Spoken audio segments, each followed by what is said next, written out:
Fala galera, tudo bem com vocês? Hoje estamos aqui com a famosa Sheilinha Braga. Primeiramente, quero agradecer por essa brechinha que você tirou para poder estar aqui conversando com a gente. Muito obrigada. Uma honra estar aqui conversando com você. Depois de ouvir muito falar de você, com o professor mestre falando muito bem de você. Então é um prazer estar aqui. Seu mestre é meu primeiro faixa preta. Isso aí também ele fala bastante. Então, um prazer estar aqui conversando com você. E estamos aqui para poder mostrar um pouquinho da sua trajetória, como foi desde o início, nesse caminho do jiu-jitsu. E aí, primeira pergunta, olhando para trás, assim, olhando sua trajetória, o que você pode falar pra gente? O que foi bom, o que foi ruim? Olhando lá desde o início, quando você começou no jiu-jitsu. Então, eu comecei no jiu-jitsu, não tinha quase luta para mulheres, né? E hoje, o que foi ruim, né? O que hoje é bom, que a gente tem, assim, uma infinidade de meninas para poder lutar, né? E isso é muito importante, a gente tem nomes aí grandiosos, né? Isso pra mim eu acho que foi a melhor coisa que aconteceu no jiu-jitsu, né? A mulher poder ter acesso, né, a tudo que não podia, que os homens só eram dois homens. A gente ainda tá correndo muito atrás, né? Porque tem as premiações, né? As premiações agora para as mulheres são mais baixas. Deve ser pela quantidade de mulheres, né? E hoje a gente tem gratuidade de mulheres faixa preta, temos gratuidade na Federação do Estado do Rio, né, que é a Federação da Quênia. A gente tem gratuidade na Mineirinho, né, que é do Gavasa, né, que é a Federação Desportiva. Então, assim, hoje é mais fácil, né? A gente não sabe dessa informação. Sim, muitas mulheres não sabem. Inclusive, as mulheres que forem campeãs no ranking da federação, elas têm direito ao diploma de faixa preta. Porque muita gente não tem, né? O diploma de faixa preta tá um valor bem altinho, né? Que é R$800, pago pra federação, pra você poder ter a sua graduação. E assim, as meninas que lutarem o ano inteiro, faixas pretas, têm essa gratuidade. E assim, nessa trajetória, o que te fez? O que fez você começar? Teve alguma coisa que te inspirou? Alguém que te inspirou? Você, quero ir. Isso é legal. Então, eu fazia karatê, né? Eu fiz karatê durante muitos anos, né? Eu fiz karatê uns 8 ou 9 anos. E eu tinha um amigo que ele sempre ficava falando, você fica fazendo iá, então aí que você fica se agarrando com um monte de homem. Ele sempre brincava, né? O nome dele é até Sandro. A gente brincava muito sobre isso, a gente ria muito sobre isso. E uma vez ele falou assim, por que você não vem treinar comigo? Eu quero ver se esse seu iá vai funcionar. E eu fui, ele me deu uma baiana, ele foi pra lateral, né? Pra posição de 100 quilos. Ele pegou e montou e eu não sabia fazer nada. Caramba, não posso não. E aí eu resolvi fazer jiu-jitsu.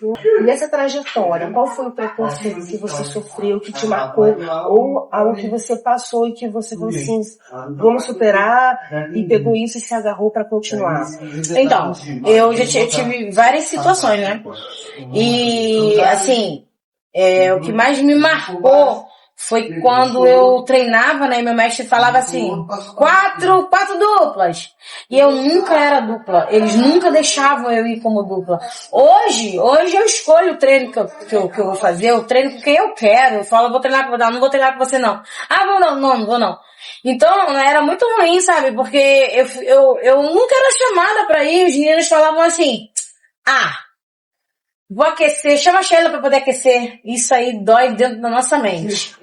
E o que eu fazia? Eu fechava com os meninos de 14, 15 anos, eu segurava no braço dele e falava, a próxima a gente vai. Aí falava assim, próxima dupla, eu corria e ia pra lá. Eles me tiravam, hoje em dia eles são faixas pretas aí, conhecidas e tal, mas assim, isso foi muito frustrante pra mim, né? Tanto é que hoje eu escolho os treinos dos meus alunos e eu falo, tá livre, treina com quem quiser. Aí você não tomei. E não parou, né? Porque você continuou nessa trajetória meio eu sou meio cabeçuda, né? E continuou. Isso é importante, a gente não parar, independente do que a gente encontra no caminho.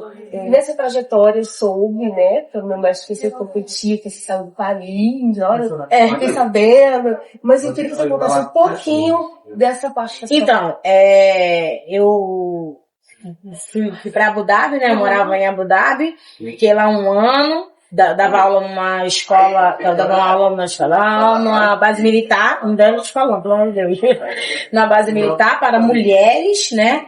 Eu passei momentos muito bons lá, os árabes são pessoas maravilhosas, tive alguns contratempos, acabei voltando pro Brasil porque eu não conseguia levar meu filho, e assim, foi uma experiência grandiosa na minha vida, financeira também, né? Foi uma experiência grandiosa na minha vida, sou muito conhecida por conta disso, de ter ido para Abu Dhabi, mas eu vou falar para você, eu fui pra lá, eu ganhei um dinheirinho bom, mas eu não tenho nada melhor do que estar aqui.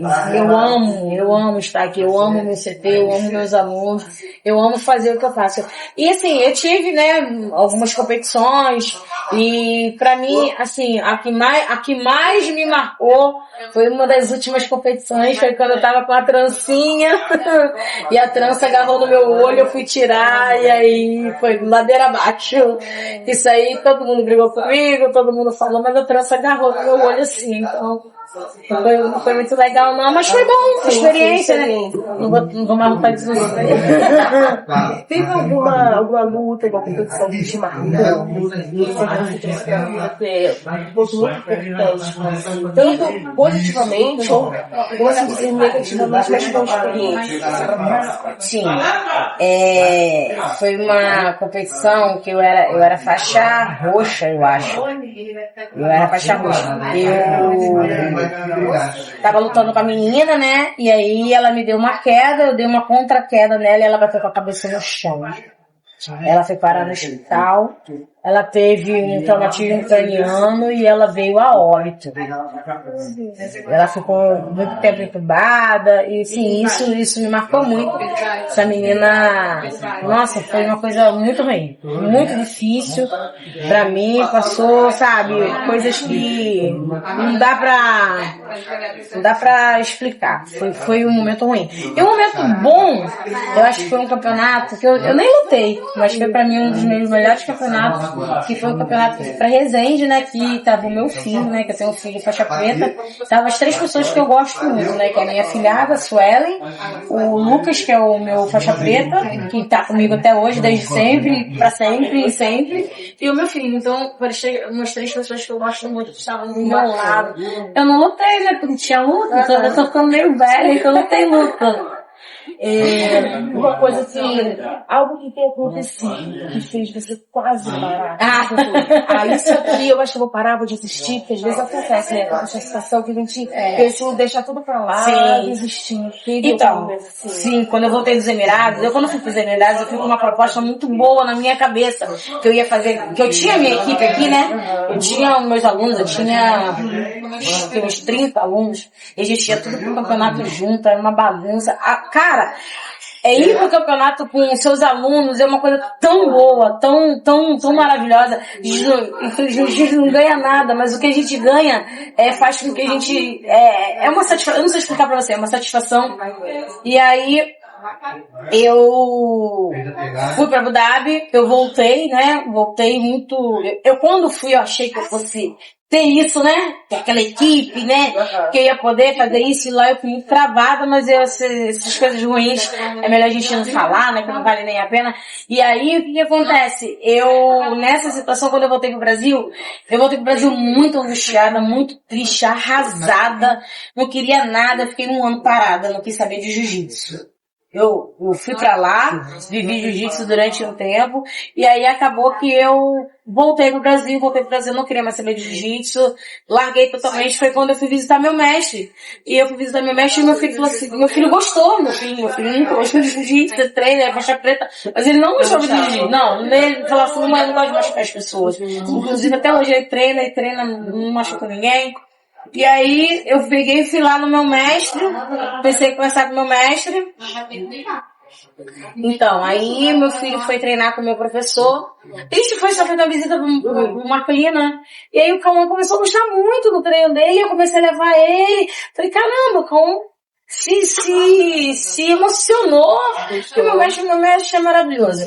E aí, começou a treinar, foi quando eu falei assim, vou abrir o CT. Era pra ser só um negocinho, só um tatamezinho. Eu aluguei esse espaço aqui. Foi 2016, 2015, né? Quando eu voltei pro Brasil. Eu aluguei aqui, mas era pra ser só um negocinho, um tatamezinho. Quando eu fui ver, foi crescendo. Eu fui fazendo coisas, quando eu vi tava grande, grandioso. Mas foi assim, foi decepcionante viver lá. E foi muito legal. Foi uma experiência muito boa lá nos Emirados Árabes. Acho bom que você não desistiu e tá aí, né, no seu espaço, assim, sendo exemplo pra muita gente. Existe alguma dor física ou emocional que você carrega, mas que ninguém sabe? Tá? Se você quiser dividir com a gente, porque assim, aqui no tatame você supera essa dor, você supera esses obstáculos. Então, a gente teve um aluno, Eduardo, o nome dele, ele nem era meu aluno, ele era aluno de outra pessoa. E ele veio treinar comigo na época da pandemia. E ele é muito amigo. Meu filho só cortava o cabelo com ele. E aí, foram lá e fizeram uma chacina, né? Mataram ele e o irmão. E quando ele treinou comigo, ele ficou comigo acho que uns 6 meses, não sei. E ninguém tava dando aula, né? E aí eu tava dando aula, o professor dele não tava dando aula. Falou, não, vai lá treinar a Sheilinha, vai lá treinar a Sheilinha. E aí, no último dia que ele falou assim, Sheila, vou voltar a treinar com o Bruninho, que o Bruninho voltou a dar aula. Então, assim, desculpa, gente. Vou voltar a treinar com o Bruninho, que o Bruninho deu aula, voltou a dar aula. Eu falei, não, vai, Eduardo, vai. E aí, ele me deu um abraço, ele mandou um áudio pra mim, né, falando, mestre, obrigado por tudo que você fez, por tudo que aconteceu. E o Eduardo Dudu sempre fez muita parte da nossa vida porque ele cortava o cabelo do Cauã. Então meu filho tá com cabelo aqui agora, que não corta cabelo com ninguém.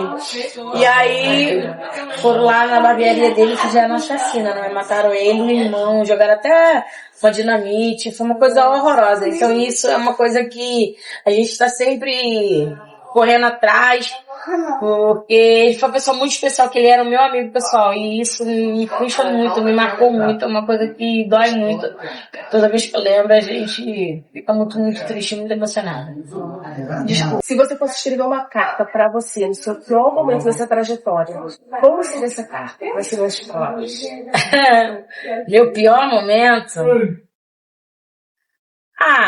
Meu pior momento foi quando eu fui embora. Largar meus alunos, me despedir deles, procurar uma pessoa capacitada. Esse foi meu pior momento, né? Meu segundo pior momento foi quando eu cheguei lá e vi que não era nada daquilo que eu pensava. Eu achava que eu ia ter minha turma, que eu ia levar para os campeonatos, mas o meu melhor momento foi quando eu vim embora. Quando eu botei o pé no Brasil, e falei, nunca mais eu vou embora daqui. E o que você diria, tipo assim, nessa fase? Quais seriam as frases que você diria pra você mesmo?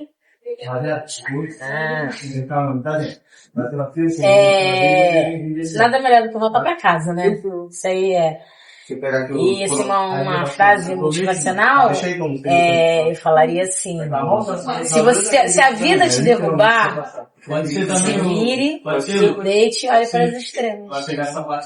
Deixa eu esse negocinho aqui pra você, especial, espero que você goste. Obrigada. A lembrancinha do nosso podcast. Obrigada. Adoro caneca! Deixa eu marcar o café aí, ó. Vou ficar olhando.